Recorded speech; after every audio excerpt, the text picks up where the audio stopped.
করতে পারবে না, মানে পাপ করার ক্ষমতা সে হারিয়ে ফেলে, শয়তান তার কাছ থেকে অনেক দূরে চলে যায়। নবীজি বলছেন, যদি কোনো ব্যক্তি এই দোয়াটা মাত্র একবার পাঠ করে, যেদিন সে পাঠ করবে ওই দিন শয়তান চিৎকার করে কাঁদতে থাকে, চিৎকার করে আওয়াজ দিয়ে বলতে থাকে যে আজকে সারাদিন তুই আমার ওয়াসওয়াসা থেকে মুক্ত হয়ে গেলি, আমি ইচ্ছা করেও আজকে তোকে আর ধোঁকা দিতে পারবো না, তুই আজকে আর কোনো পথভ্রষ্টের কাজ করতে পারবি না, তুই সেটা আমার কাছ থেকে মুক্ত হয়ে গেলি। এই দোয়াটার এতটাই পাওয়ার, এতটাই ক্ষমতা আল্লাহ পাক দিয়ে দিয়েছেন। অতএব আমরা এই দোয়াটা মুখস্থ রাখবো, ছোট্ট একটি দোয়া মুখস্থ করে প্রতিদিন আমরা তেলাওয়াত করব।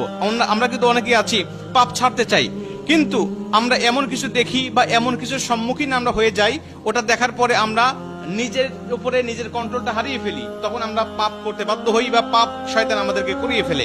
এজন্য যদি আমরা প্রতিদিন অন্তত ফজরের নামাজের পরে এই দোয়াটা যদি পাঠ করতে পারি, তাহলে আমরা কিন্তু শয়তান থেকে মুক্ত থাকবো ওই দিন সারাদিন। আর শয়তান থেকে মুক্ত থাকার কারণে আমরা ইচ্ছা করলে ওই দিন পাপ করতে পারবো না।